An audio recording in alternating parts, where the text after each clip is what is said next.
Today on the Packers Post, we take a look at some players who were winners and some players who were losers during the Packers' disappointing 30-10 loss to the Jets on Saturday in their first preseason game. And look, overall, this was a sloppy performance, too many penalties, dropped passes, just not looking sharp overall. But there were some bright spots to go along with the players who kind of let down and did not perform up to expectations. The first winner, running back Amar Johnson. Johnson had the only touchdown for the Packers and really the biggest highlight with his 39-yard run in the fourth quarter. Keep in mind, no other Packers player had a run for longer than 9 yards in the game. I love the burst he showed and the ability to make tacklers bounce off of him after he was hit on that play. Johnson still faces an uphill battle to make the roster, but his chances of making the practice squad definitely just went up. And as Matt LaFleur said after the game, he'll probably earn some more opportunities next week. A player who had a very difficult time with this game, Jacob Monk, the offensive lineman. We know already that Travis Glover is out for the entire season, and Monk has an opportunity to help secure a roster spot for himself in this crowded offensive line. But he had a really rough game against the New York Jets, called for 3 holding penalties. His man recorded a sack, and that was part of the Jets' second team defensive line. Also keeping in mind with Jacob Monk, they went to Sean Ryan as the number 2 center rather than Monk, so he's not even getting strong consideration at this point for the second-string center job, which should be wide open. Monk probably on the bubble right now as far as making the roster, and he'll need to play better in the last 2 preseason games to stay with the Packers in 2025.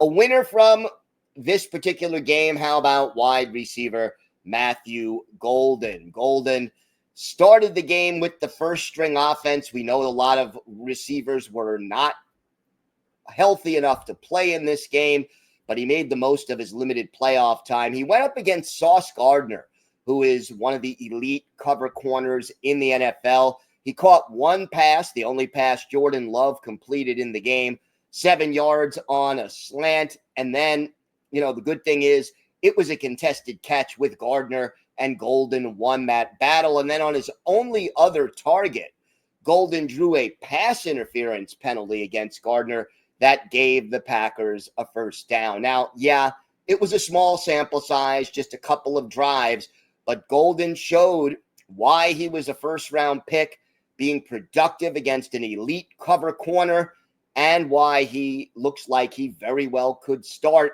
or at least play a substantial role in the offense as a rookie.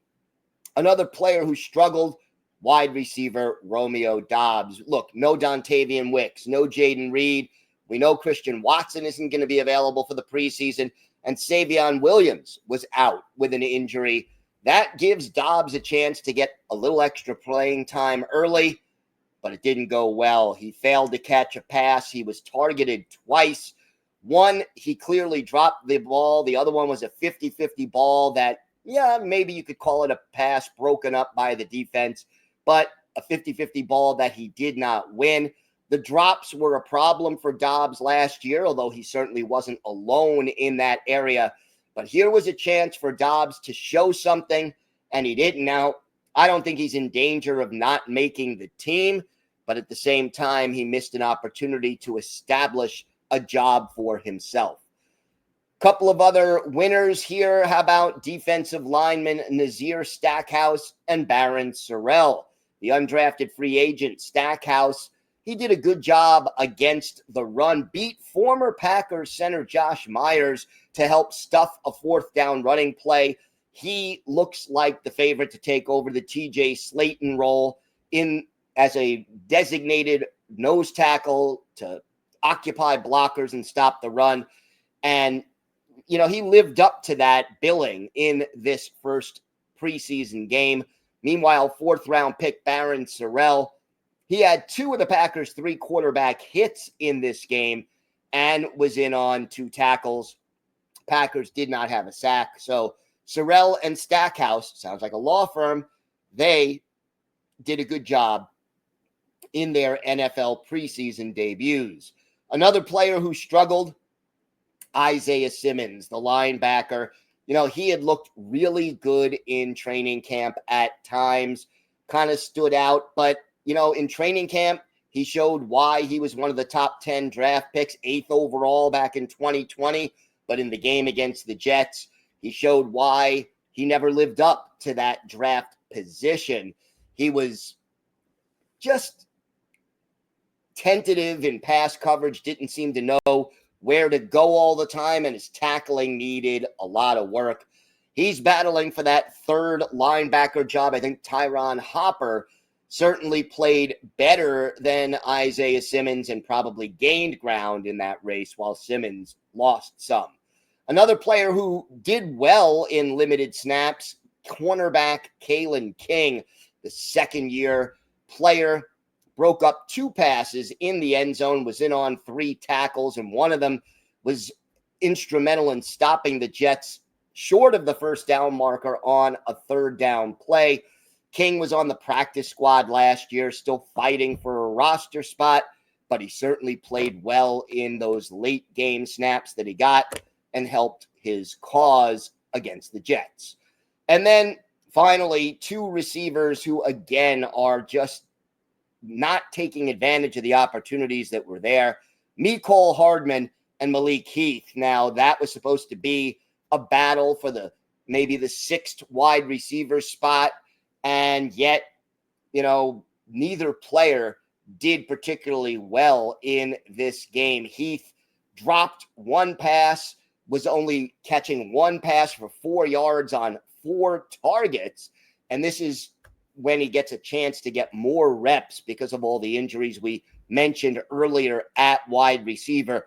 Hardman, though, was even worse. He fielded a punt inside the 10 and muffed a punt that led directly to a Jets score. So he had officially 2 punt returns for 0 yards and no catches in 1 target. Hardman maybe can survive an off game like this because he's a veteran with a track record.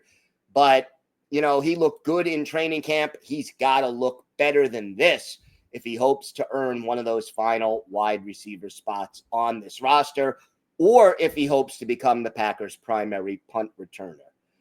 Don't forget to check out our website at thepackerspost.com, where we give you in-depth articles on the Packers. Here on YouTube, hit the like button and subscribe so you never miss an episode. We have new videos dropping every day, Monday through Friday, so definitely check that out. I'm Gil Martin. Have a great day, everybody. Thanks for watching, and of course, go Pack Go.